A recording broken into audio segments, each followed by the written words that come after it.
24 de fevereiro de 2016. São Paulo entra em campo logo mais contra o Novo Horizontino pelo Campeonato Paulista. E técnico Edgardo Bausa faz 7 alterações em relação ao time que venceu o Rio Claro no final de semana.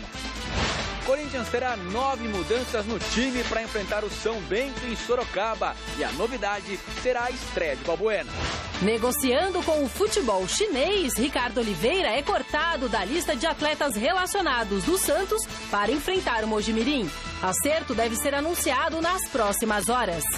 Com 9ª escalação diferente no ano, Palmeiras pega 15 em Piracicaba para acabar com o jejum de vitórias. Robinho deve fazer estreia pelo Galo esta noite na Libertadores e garante, se precisar, dará as famosas pedaladas. Olá, olá! Muito boa noite. O Gazeta Esportiva começa falando do São Paulo, que logo mais, às 7h30 no Pacaembu, enfrenta o Novo Horizontino. O repórter Felipe Esboril está nesse momento no estádio Paulo Machado de Carvalho, acompanhando a expectativa para mais um jogo do Tricolor, que não pode pensar em nenhum resultado que não seja vitória para amenizar a crise que envolve a equipe nesse início de temporada. Boa noite, Esboril. É verdade, Anitta. Boa noite para você, boa noite para o pessoal acompanhando o Gazeta Esportiva. A gente fala ao vivo aqui do estádio do Pacaembu, 7h30 da noite tem São Paulo e Novo Horizontino. Pacaembu, nesse momento, chove, uma forte chuva cai na cidade de São Paulo, na zona oeste da cidade, local onde fica o estádio do Pacaembu. São Paulo já está aqui no palco da partida. Daqui a pouco a gente vai conversar com o Denis, que vai participar do jogo, será o goleiro titular do São Paulo. São Paulo que vem bastante diferente em relação ao time que venceu o Rio Claro no final de semana por 1-0. 7 alterações serão feitas pelo técnico argentino Edgardo Bausa. A primeira delas na defesa. Maicon, estreante do dia, chega por empréstimo ao São Paulo, ele que veio do Porto, passou 7 temporadas por lá e está se readaptando ao futebol brasileiro. Foi o que ele nos disse ontem lá no CCT da Barra Funda. Claro que nessa primeira semana eu senti um pouco de dificuldade com o gramado mais alto, o clima mais quente. Mas essas 2 semanas aí me deu para treinar bem, para me adaptar um pouco. E espero, jogando, que eu possa ajudar o São Paulo e possa fazer grandes partidas aqui.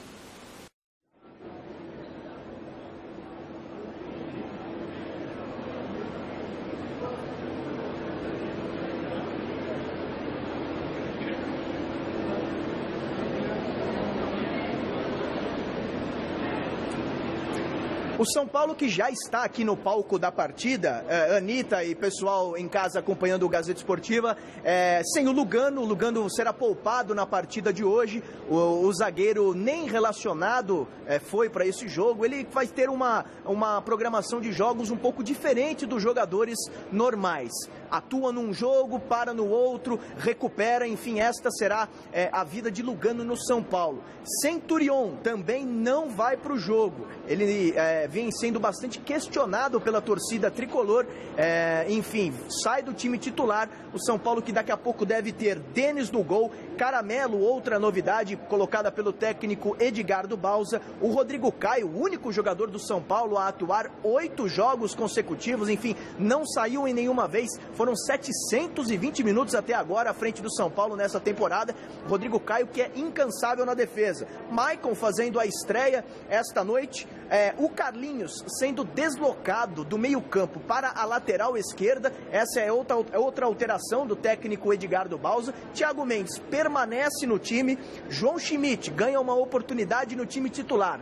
Ele que vinha sendo especulado para ir para o Avaí, ainda a negociação está em curso, mas mesmo assim ele ganha uma oportunidade no time do Edgardo Bausa. O Wesley também será novidade, e aí talvez a principal novidade, logo mais contra o Novo Horizontino, a presença de Michel Bastos, que passou aqui na zona mista, mas não quis falar. Ele não foi nem relacionado no jogo contra o Rio Claro, será titular essa noite contra o Novo Horizontino, enfim, justamente por causa da polêmica envolvendo a greve de silêncio, discussão com o Lugano. Edgardo Bausa dá até uma nova oportunidade ao Michel Bastos, que não vinha bem e há indícios até que ele renove o contrato com o São Paulo daqui em diante. Rogério também será o atacante do São Paulo e Allan Kardec, recuperado de um corte no pé. Ele sofreu um corte no pé contra o The Strongest, também está confirmado, vai para o jogo, passou por aqui o São Paulo. Daqui a pouco a gente chama a entrevista do Denis, que parou e gentilmente atendeu a gente. Combinado, Anitta? Combinadíssimo, combinado, Felipe. Vai voltar para mim, obrigada, combinado, daqui a pouquinho a gente volta a se falar. Eu vou aproveitar para lançar a nossa enquete, que está no ar no site GazetaEsportiva.com. Michel Bastos vai reconquistar o carinho dos torcedores do São Paulo, sim ou não? Acesse o site, vote, o resultado sai no fim do programa de hoje. E aí, meninos, expectativa, bastante movimentação no elenco, parece que... Eu estou sentindo que hoje vai, hein? Vai ser um jogo mais consistente. Não sei, eu não tenho essa expectativa não. Boa noite, não? Anitta, boa noite, Flávio. Grande noite para você que acompanha o Gazeta Esportiva. A real é que o São Paulo, sabe, todo mundo acha que o São Paulo tem um nome, tem uma camisa, tem uma história, é um grande... Mas há muito tempo o São Paulo não tem um bom time. Eu venho falando isso há muito tempo. E olha que na gestão Aidar, quando o Aidar vendeu a ideia de que o São Paulo era super time, isso tinha Souza, tinha Denilson, tinha Rogério Ceni, tinha Luiz Fabiano, tinha um Pato, de um monte de gente. E ainda assim, não era o que se vendia. E a real é que o Balsa está tentando montar um time, mas, sinceramente, qual é o grande jogador que o São Paulo tem hoje? Paulo Henrique Ganso, que na verdade vive também de um passado, de um 2010 brilhante com o Santos. E o Michel Bastos, que tem uma história, sabe, uma história construída na Europa, chegou à seleção brasileira. A gente falou do Caleri outro dia também, que não vai ficar. Também tá, mas 6 meses. E aí, quem mais? O Allan Kardec, que não está indo e vindo. Então, mas, ponto, a gente está citando aí 4 jogadores. E má fase de jogador é a coisa mais comum. O Rodrigo Caio aí, que apareceu na imagem, como o Esboril falou. Enfim. Ainda não é tudo isso, mas está a caminho. Não é um jogador de seleção brasileira, não é um jogador, entendeu? Aliás, qual é o jogador de seleção brasileira que o São Paulo tem hoje? Né? E aí tem 2 jogadores, o Ganso tem uma expectativa muito grande, mas a coisa não acontece, e o Michel Bastos também tem condições de jogar mais do que está jogando, também não está jogando. E aí você pergunta, faz a enquete, o Michel Bastos pode, qual que é a enquete mesmo? Exatamente, reconquistar o carinho da torcida. Torcedor é volúvel, ele mete 2, 3 gols, acabou. Sabe? Não precisa ser num jogo só, não. Em 3 rodadas. E recupera. É só jogar mais do que está jogando. Simples assim. Concorda comigo, Flávio? Boa noite, Celso. Boa noite, Anitta, amigos do Gazeta Esportiva. Olha, eu entendo que o São Paulo não tem uma definição tática. Faz tempo. Ele não dá a nenhum treinador uma condição de trabalho. Ele muda toda hora o jeito de trabalhar. Ele não tem uma gestão esportiva. Esse é o ponto do São Paulo. Desde que o Marcelo Portugal Gouveia morreu, o São Paulo se perdeu completamente. Essa é a realidade. Isso eu estou falando de 2008, são 8 anos que o São Paulo está navegando sem um rumo. Isso é muito complicado. E aí não adianta culpar um ou outro, é o todo mesmo, é uma gestão mal feita. E aí gera tudo, né? Gera dificuldade na administração, dificuldade financeira para o clube, dificuldades para o time de futebol. Então o São Paulo consegue a barbaridade de ter um técnico como Osório e substitui pelo Doriva. Quer dizer, não, mas aí eu não estou nem falando de nível de conhecimento, sim, que já seria por si só uma coisa absurda. Mas não é isso. Um é um técnico que pensa de um jeito o futebol e o outro pensa de outro completamente diferente. Aí ele contrata 2 técnicos estrangeiros. Um pensa o futebol com uma marcação ofensiva, jogando de uma maneira de posse de bola, o outro pensa jogando em contra-ataque. Quer dizer, não tem uma filosofia de jogo, não tem nada. E a partir daí a gente discutir miudezas, entre aspas, né? Que jogador é não adianta, não tem jeito. Que de alguma forma é o que a gente vem falando, eu acho que desde o ano passado, que reflete a questão interna também do São Paulo, né? Essas brigas internas. A partir daí, se não tem resultados, tudo é complicado. Porque a semana passada, quando o São Paulo perdeu do The Strong, teve uma confusão desgraçada. Quando ele ganhou do Rio Claro, acalmou. Se ele ganhar hoje do Novo Horizontino, dá mais uma acalmada. Mas não é uma coisa consistente. Aí no fim de semana ele perde a ponte, vira tudo o inferno outra vez. Não é uma coisa consistente. É uma coisa mentirosa. Então o São Paulo precisa adquirir um jeito, ter uma gestão, ter uma coisa... Que era aquilo que o São Paulo se orgulhava lá atrás, com justiça. Ele no time estabilizado, ele tinha uma gestão, ele tinha um projeto, ele tinha um jeito de ser trabalhado. Infelizmente, com a morte do Marcelo Portugal Gouveia, o São Paulo perdeu esse rumo. Perdeu esse rumo. E a partir daí foi só queda, entrou em queda livre. E hoje, se você comparar o São Paulo com nós estamos em 2016, 8 anos atrás, é uma piada. Hoje o São Paulo é porque o São Paulo é tão grande, tão importante, tem tanta coisa legal que ele fez lá atrás, que ele sobrevive daquilo.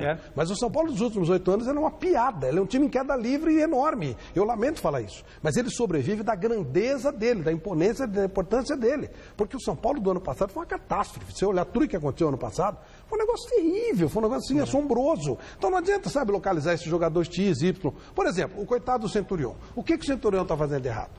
Sabe quantos gols o Centurion fez quando ele foi contratado pelo São Paulo? No ano inteiro, no Racing, que foi campeão? 3. Aí como é que ele vai fazer gol aqui se não é fazer gol? O que ele fazia lá? Corria, cruzava a bola. O que ele faz aqui? Corre, cruza a bola. Então por que contratar o jogador? Não tem um projeto, não tem uma filosofia, não tem nada, entendeu? Aí fica difícil, fica complicado. Tanto vai ao encontro que você está falando, desse amadorismo da direção do São Paulo, que tinha o Muricy. O resultado começou a acontecer, aí entrou o Milton Cruz, ganhou alguns jogos sob o comando do Milton Cruz. O Milton Cruz é o gênio, é o técnico. Aí começou a tropeçar de novo, que é coisa natural. Não serve, aí traz o Osório. Nossa, genial, aí tropeça contra o Ceará. Já recebe mensagenzinha no WhatsApp dizendo que tem que acabar com o rodízio. Quer dizer, sabe, não tem consistência, não tem filosofia. Aí você fala, aí troca Osório por Doriva, que não tem nada a ver um com o outro. Claro. E aí traz o Balsa, que tem, na verdade, o currículo vencedor na Libertadores, 2 títulos, ele tem que respeitar. O Balsa não pode ser um incompetente, claro que ele não é. Né? Mas aí não adianta, sabe? Aí fica, o Ganso é uma...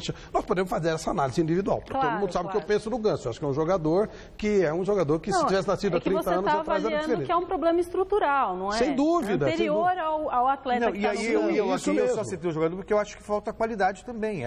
Se você não tem a qualidade, você tem que dar tempo para que o treinador realize um bom trabalho. Mas aí, Celso, você vê o Corinthians. O Corinthians perdeu 6 titulares. E não perdeu a qualidade, ele continua entre os melhores. Por quê? Porque ele tem uma estrutura de jogo. Uma filosofia Joga o definida. Tite no São Paulo. Joga o Tite, você vai ver. Vai virar uma bagunça, o Tite vai ficar maluco. E o Tite é ótimo, o Tite não é o melhor treinador do Brasil? Põe ele no São Paulo. Ele vai ficar louco. Em 3, 4 meses ele fica pirado, começa a dizer que ele é burro, começa a dizer que ele é incompetente, porque falta estrutura, falta, sabe, gestão, que era uma coisa que o São Paulo dava aula, que o São Paulo era um show, que o São Paulo era um exemplo. Aliás, a primeira vez que eu ouvi falar em gestão no futebol brasileiro foi exatamente no São Paulo. O São Paulo, nos últimos 8 anos, ele conseguiu destruir até a gestão que tinha sido feita. Lá atrás, pelo João Paulo Medina, pelo Rubens Minelli, foi o primeiro a trazer um fisiologista. Criar um sem treinamento. Tudo isso foi sendo destruído pelo São Paulo. Começou a mandar embora Carlinhos Neves, começou a mandar embora o fisiologista, que era o doutor Turíbio. Tudo que o São Paulo tinha de especialista, ele mandou embora.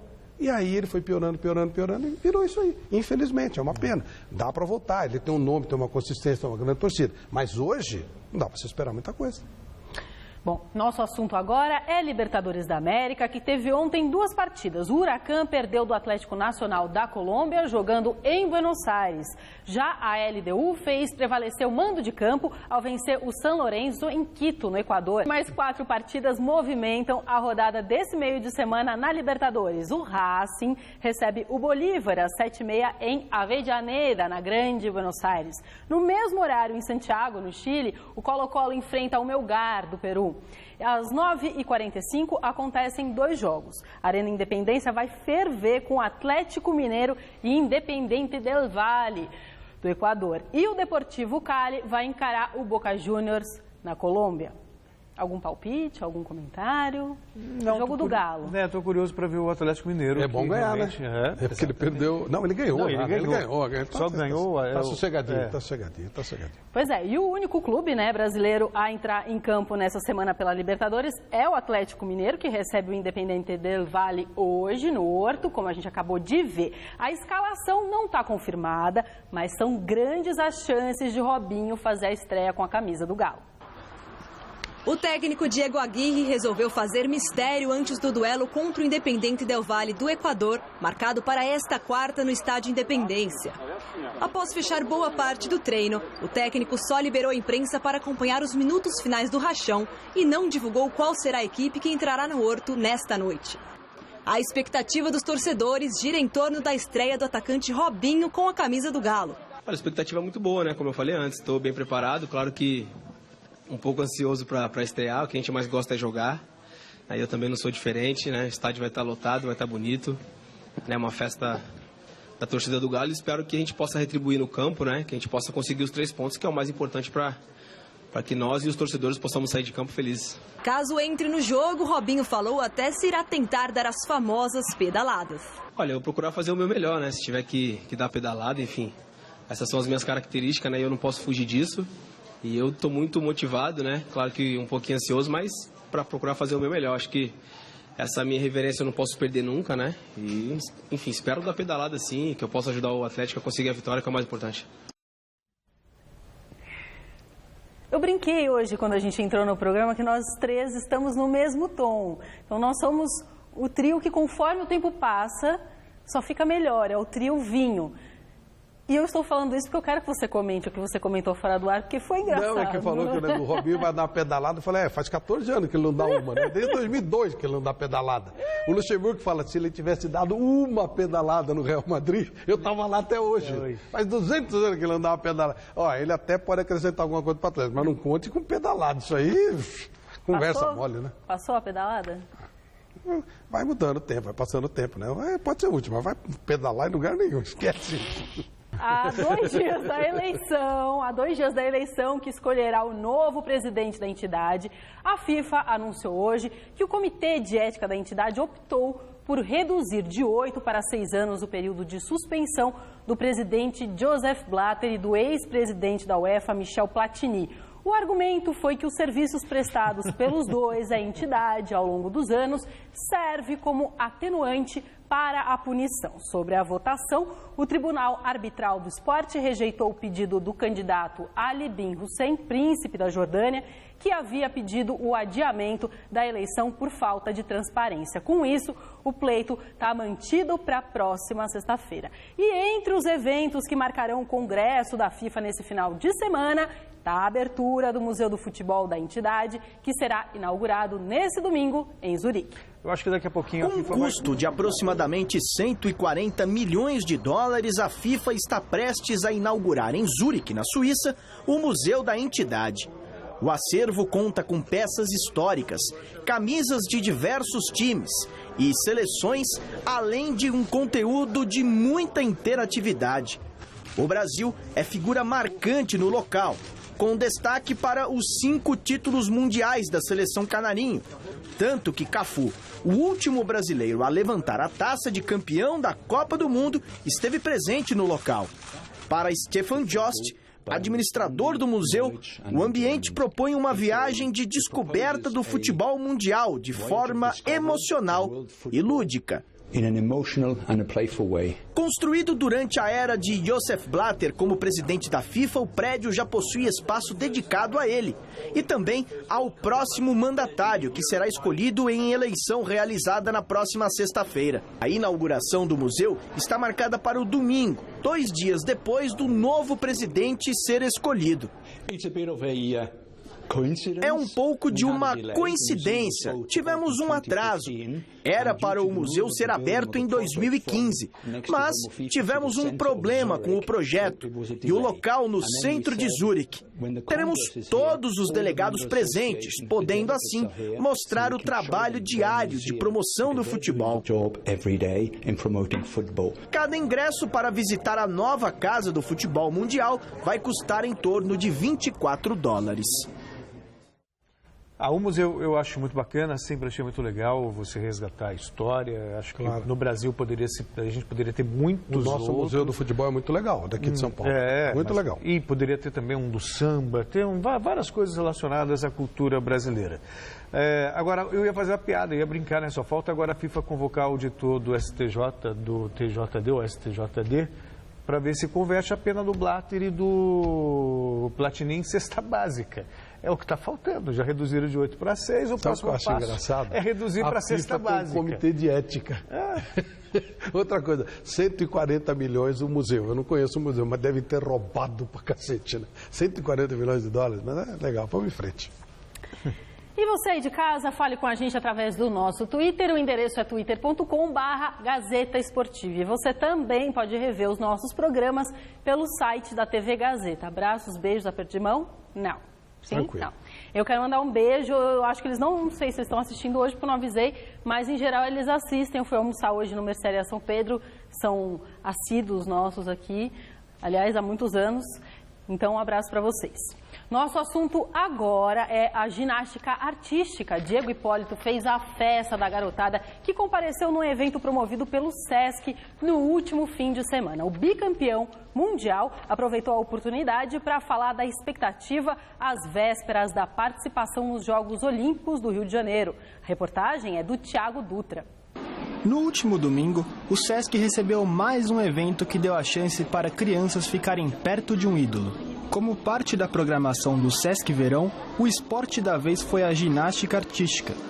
Para ensinar e divulgar o esporte, o SESC contou com a participação de Diego Hipólito, bicampeão mundial no solo e ídolo da molecada. A gente tem que incentivar a prática esportiva. Essa iniciativa do SESC, já faço parte do SESC Verão há algum tempo, acho que é muito legal, porque a gente vive numa correria do dia a dia que as crianças muitas vezes não têm tempo de se cuidar totalmente. E não é pela questão de resultado, de quero ser um campeão estadual ou nacional. O importante é que eles pratiquem esportes para serem saudáveis.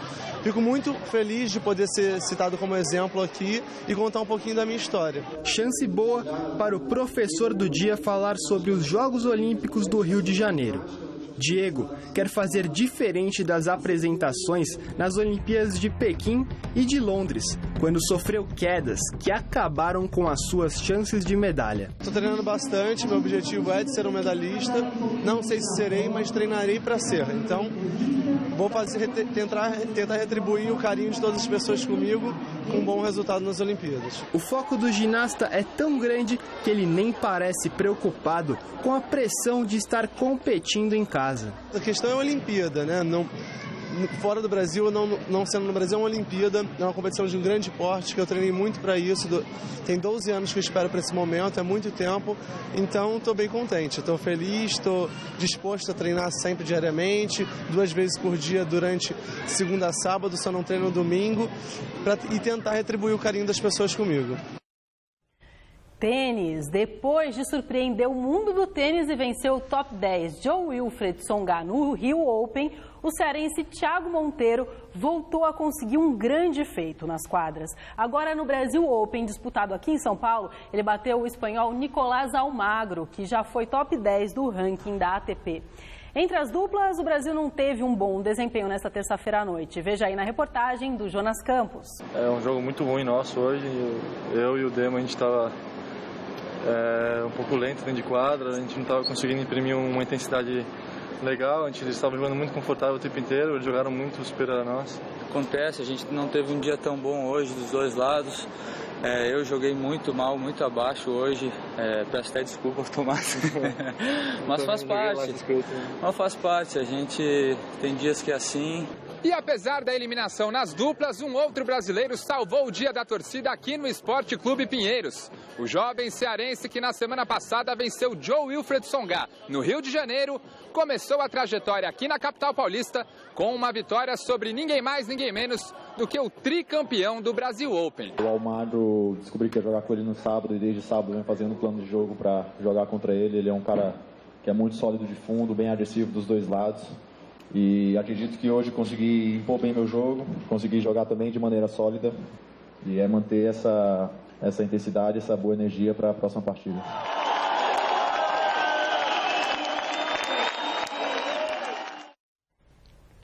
Vamos falar agora ao vivo de novo com o repórter Felipe Esboril, que nesse momento está no Pacaembu, acompanhando a expectativa do time do São Paulo para a partida de daqui a pouquinho, né, contra o Novo Horizontino. Boa noite de novo, Esboril. É isso mesmo, Anitta. O pessoal do São Paulo vai se preparando por aqui O presidente gentilmente vai atender a gente. Muito obrigado, presidente. Muito obrigado por nos atender aqui ao vivo no Gazeta Esportiva e atender uma ligação muito gentil da sua parte. Viu, da minha nora a ligação, e essas coisas a gente não pode brincar. Não, mas tudo bem, ela espera 2 minutinhos, qualquer coisa ela liga lá no Gazeta Esportivo e assiste o senhor agora também. Sim.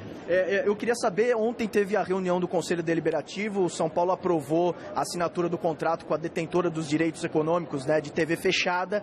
O São Paulo teve uma vitória também para o futebol brasileiro, presidente, pela divisão de cotas que aconteceu desse contrato novo? Indiscutivelmente. É mais um marco na história do futebol brasileiro, a conquista feita ontem.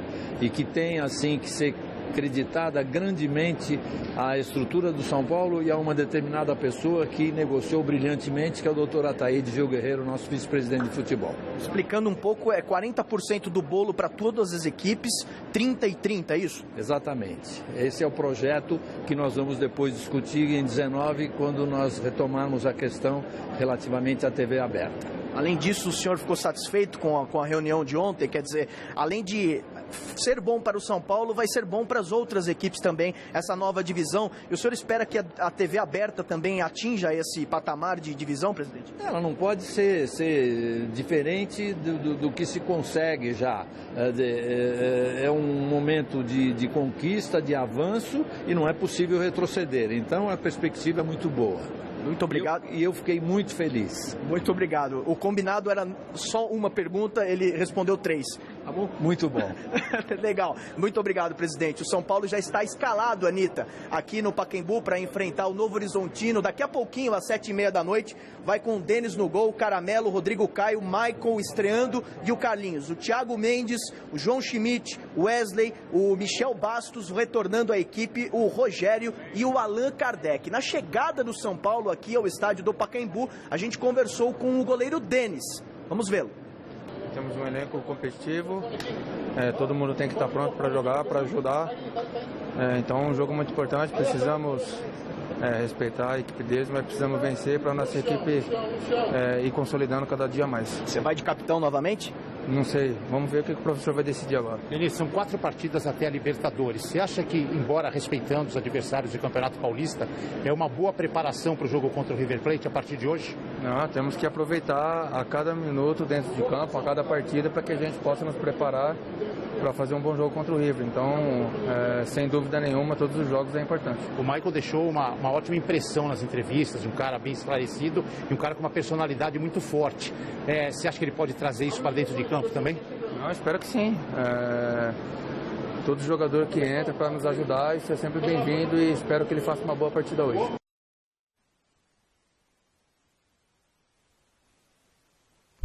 O Denis não tinha falado que seria capitão, mas será o capitão, porque ele não sabia, ficou sabendo agora, momentos antes de entrar no gramado. O Novo Horizontino também está escalado, com Anderson no gol, Éder, Jesse, capitão da equipe, o Domingues e o Paulinho. O Fael, Adriano, Railan e Pereira, na frente o Cléo Silva e o Wesley. Lembrando que o Richarlison está no Novo Horizontino e está relacionado para o banco de reservas.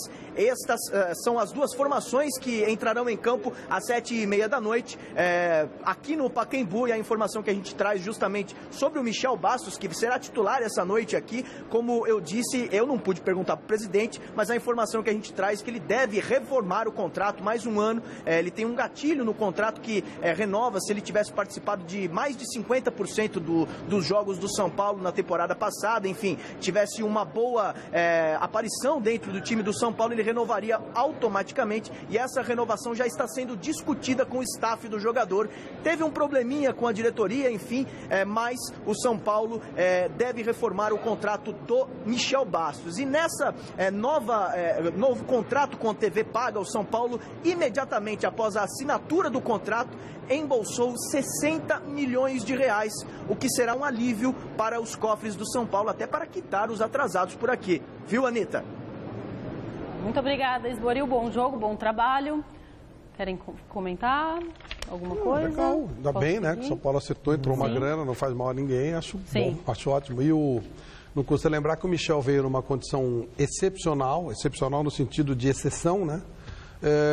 O Milton Cruz foi buscar o Michel Bastos, trouxe o jogador e realmente carecia de um acerto para entrar dentro do patamar dele. Agora, não sei se ele vai topar, porque a torcida está fazendo todo o possível para que ele vá embora. E ele não vai ficar com dificuldade de arrumar time, não, porque ele tem bola suficiente. Ele é o melhor jogador do elenco do São Paulo. Também acho. Concordo com você plenamente. Não está jogando bem, né? Mas que é o melhor, é o melhor. Não tem a menor discussão. A gente segue falando agora de Campeonato Paulista, segue. 2 partidas estão acontecendo nesse momento. O Linense está vencendo o Água Santa em Lins por 4-0. Em Capivari, o capivariano está fazendo 2-0 no São Bernardo. Confira os outros jogos da rodada desse meio de semana. Às 7h30, em Ribeirão Preto, o Botafogo recebe o Red Bull Brasil. No mesmo horário, no Pacaembu, o São Paulo vai jogar contra o Novo Horizontino. Às 9h45 jogam São Bento e Corinthians em Sorocaba, Oeste e Rio Claro em Itápolis e Osasco.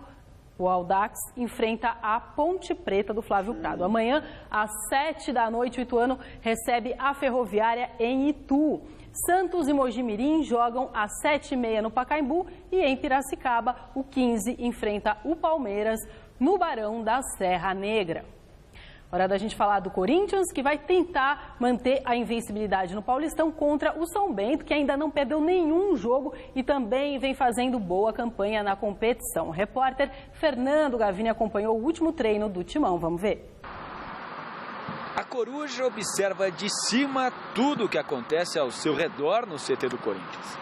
Segundo a mitologia, ela é símbolo de sabedoria e justiça. Parece servir de inspiração a quem por aqui comanda as coisas.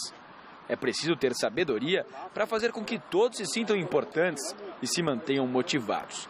Depois do desgastante empate contra a Ferroviária, Tite decidiu mexer no time. Serão ao todo 9 alterações para enfrentar o São Bento em Sorocaba. Apenas Maicon e Romero permanecem como titulares e a grande novidade será a estreia de Balbuena. No jogo desta quarta-feira, quase todos os recém-contratados vão começar jogando. Além de Balbuena, Williams, Giovanni Augusto, Guilherme e André serão escalados como titulares. A moeda tem 2 lados sempre. Um é o lado legal da oportunidade e o outro é o risco que eu corro de ser chamado de professor Lampadinha, de inventor. Era também para Marlone ganhar uma chance, mas a lesão no tornozelo sofrida contra a Ferroviária vai deixar o jogador 4 semanas de molho. Não é o único machucado. Elias também está. O volante teve diagnosticado uma fissura na fíbula da perna esquerda na última segunda-feira.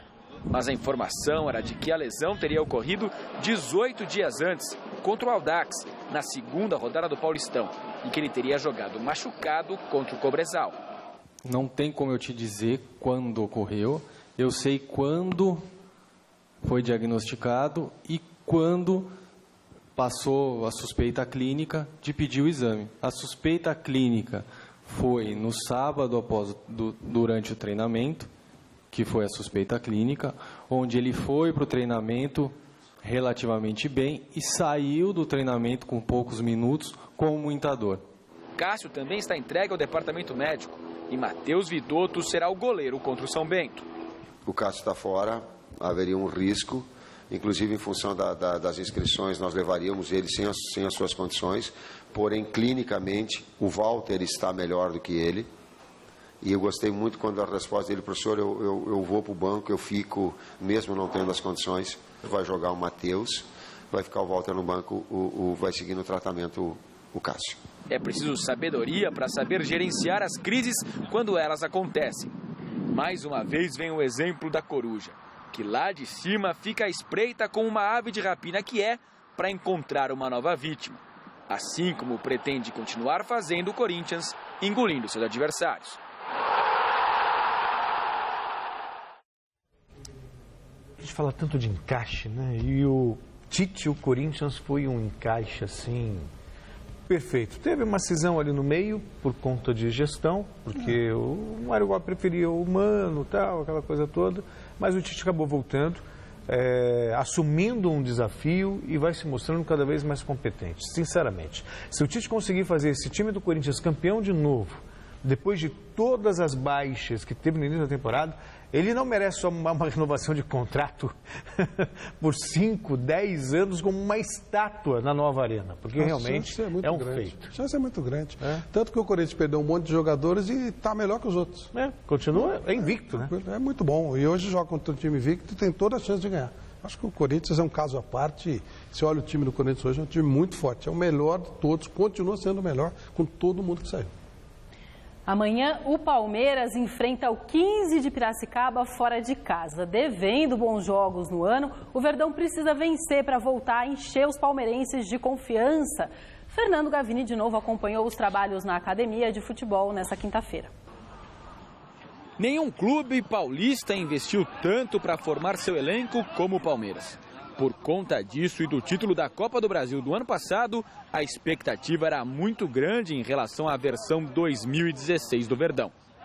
Mas o desempenho até agora está muito abaixo do que se esperava e ninguém consegue explicar o motivo do time não estar jogando bem. A gente tem a consciência que a equipe é muito boa, o elenco é muito bom, mas está faltando alguma coisinha, né, para a gente deslanchar aí, né, conseguir as vitórias. Agora, a gente não sabe o que é, né? Nós só trabalhando mesmo para a gente conseguir chegar, né, às vitórias. Mas daqui a pouco a gente tem a consciência que vai começar a dar tudo certo novamente. Nesta quinta-feira, o Palmeiras terá pela frente o 15 de Piracicaba fora de casa. Para tentar acertar o time, nada de treino leve na véspera como é comum. Marcelo Oliveira fez um coletivo e colocou para jogar o time que vai entrar em campo amanhã. Algumas jogadas ali que ele trabalhou também, né, para algumas simulações que podem acontecer na partida, né. Então são todas variações para a gente conseguir chegar no gol adversário quando a gente encontra aquelas equipes mais fechadas, né. Que no Paulista a gente encontra muitas dessa maneira, então aquele posicionamento ali que ele fez foi para a gente encontrar uma saída ali quando a gente pegar essas equipes mais fechadas. Marcelo Oliveira ainda busca a formação ideal. Contra o 15 de Piracicaba, o Palmeiras vai fazer o seu 9º jogo da temporada e o treinador vai usar a 9ª escalação diferente. Com relação ao time que empatou com o Santos, são 2 as mudanças. Egídio entra na vaga do poupado Zé Roberto e Gabriel Jesus volta ao time na vaga de Matheus Ferraz. É óbvio que uma coisa ou outra não está dando certo como deu ano passado e por isso que ele está realizando testes em uma ou outra, né, área da equipe, que eu acho normal, mas sempre mantendo a base, né? Como você falou, temos competições importantes da Libertadores, tanto é que ele está mantendo grande parte da equipe do ano passado, então não está fazendo mudanças assim, né, drásticas na equipe, não, ele está fazendo mudanças ali pontuais, como vocês podem perceber, como eu disse, né, sempre mantendo a base da equipe que vinha jogando por causa de uma competição importante como a Libertadores. Né? 5 jogos, Flávio, sem vitória. Aí você pode pensar no primeiro momento, né? Mas contra o 15 de Piracicaba, um time mais modesto, tem a chance de recuperação. Só que o Palmeiras perdeu Fluminense jogando em casa, que é um time modesto, empatou com o São Bento de Sorocaba jogando em casa, Pacaembu, que é um time modesto. Quer dizer, empatou com o River Plate do Uruguai no Uruguai, que é Libertadores, o resultado não é ruim, mas que é um time modesto. Quer dizer, então, eu tenho a sensação de que o jogo contra o 15 vai ser tão difícil quanto os outros. O Palmeiras está inseguro, né? Falta confiança, é claro. Falta. Mas eu volto na mesma história, né? O Marcelo Oliveira já demonstrou que é competente. Ele, dos 3 últimos campeonatos brasileiros, ele ganhou 2 e ninguém faz isso à toa. Então, calma, né? Sem falar na Copa do Brasil. Sem falar na Copa do Brasil. Portanto, vamos com calma, né? Ele é isso, ele não é isso nem aquilo. Ele ganhou, dos últimos 3 campeonatos brasileiros, ele ganhou 2. Palmeiras não ganhou 2, né? Ninguém ganhou 2, né? Só ele. Pois é. Mesmo lado, outro lado do Oceano Atlântico, jogando no Oriente Médio, o meio-campista Valdívia não deixa de criar polêmicas com o Palmeiras. Esse é o nosso destaque de hoje no site gazetaesportiva.com. Em um post no Twitter, o chileno ironizou o grande número de jogadores lesionados no Verdão. Ele escreveu, problema de lesão não era só comigo, que era muito migué, que dava migué, que não me cuidava? Tempo ao tempo que dá razão. Ele fez referência às comuns críticas de que forçava a barra para não entrar em campo pelo Verdão e passou um bom tempo no departamento médico enquanto esteve no Palmeiras. Atualmente, o técnico Marcelo Oliveira tem 10 jogadores do atual elenco com problemas físicos. Ele tem dado a cutucada dele, mas o Cleiton Xavier chegou para jogar no lugar dele e não conseguiu jogar. Verdade seja dita. Mas ele forçava a barra mesmo. Ele não fazia esforço, ele não estava nem aí na fisioterapia, ainda saía à noite e enchia a cara. Mal profissional, irresponsável, moleque e deu golpe no Palmeiras. Então ele não tem que se meter nisso. Ele está lá no raio que pata, nos quintos dos infernos, que fique lá. Ele não tem moral para falar nada. Não é problema dele o que está acontecendo no Palmeiras. É verdade. Eu tô rindo do raio que o pai. Mas é verdade mesmo. Ele não se esforçava na recuperação, tanto que o Marcos Assunção encheu ele de porrada, porque ele ficava gozando os caras que estavam trabalhando. Você tinha que trabalhar, ele ficava lá fazendo palhaçada. O Marcos Assunção meteu porrada nele lá na fisioterapia. E de noite ele encheu o latão. Quer dizer, um cara desse tem moral de falar o quê dos outros? Deixa ele lá. O Cleiton Xavier, pelo menos, é profissional, é sério e está tentando se recuperar. E os médicos do Palmeiras são competentes e trabalhadores, ao contrário dele. Santos agora, e as notícias não são boas, hein? Tudo indica que o atacante Ricardo Oliveira está mesmo a caminho do Beijing Gouan da China. Hoje, o jogador foi cortado dos relacionados que enfrentam o Mojimirim amanhã. Nesse momento, ele está reunido com dirigentes do Peixe para acertar o desligamento dele e a transferência para o futebol asiático. O jogador já teria aceitado a proposta dos chineses de cerca de R$1.400.000 mensais por 2 anos de contrato. Os valores da negociação não são confirmados, mas os chineses devem pagar 10 milhões de euros, que irão somente para o Santos, dono de 100% dos direitos econômicos do centroavante. Segundo o GazetaEsportiva.com, o anúncio oficial deve ocorrer nas próximas horas. E as notícias não são boas, são ótimas. Para ele e para o Santos, né? Ele vai ganhar mais com ele do que ganhou com o Neymar. O Neymar foi 7 milhões de euros, ele vai ganhar 10 milhões, um cara de 35 anos. Deus abençoe, a igreja dele é boa, hein? 35 anos, recebeu uma proposta dessa aí, o Santos. Ótimo, vai com Deus, parabéns a ele. R$1.400.000 por mês. Uau, Deus abençoe.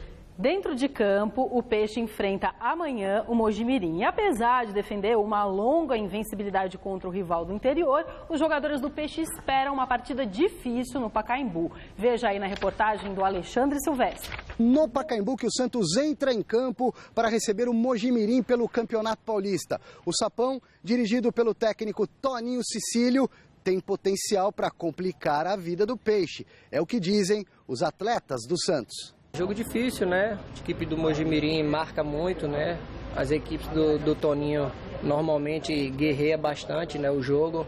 Ele tem uma característica de ficar ali fora e pilhar bem as equipes dele. O Mogi é uma equipe rápida, principalmente no contra-ataque, né? A gente vem treinando isso para ter atenção durante o jogo. A gente sabe que tem jogadores que são velozes, principalmente na transição, né, para o ataque. Então, é errar o menos possível durante o jogo, ter paciência para que a gente possa aí estar saindo com a vitória. Mas o retrospecto joga a favor do Santos, que não perde em casa como mandante para o Mojimirim há 30 anos. São números que estão a nosso favor aí, né? Que a gente sabe que quando começar a partida não vale muito, né? O importante é a gente estar bem concentrado, a gente respeitar a equipe do Mogi, os jogadores que lá estão, jogar com muita intensidade. É uma motivação a mais para eles, né? Então a gente sabe que o jogo não vai ser fácil, né? Não é porque existe esse tempo aí que a gente não perde para eles que a gente vai vencer a qualquer momento. Então a gente tem que entrar ligado. É uma equipe, como eu falei, que tem jogadores rápidos na frente, tem jogadores inteligentes, então tem que ter essa atenção. E o principal é você não dar tanta importância, né, por achar que esse tabu aí grande que eles não vão estar quebrando, então eles têm uma motivação extra mais aí para estar mostrando que podem nos vencer, então a gente tem que estar com atenção máxima. Mais uma curiosidade, foi justamente contra o Mojimirim que Neymar, à época jogador do Peixe, marcou o primeiro gol dele como profissional de futebol, em 2009.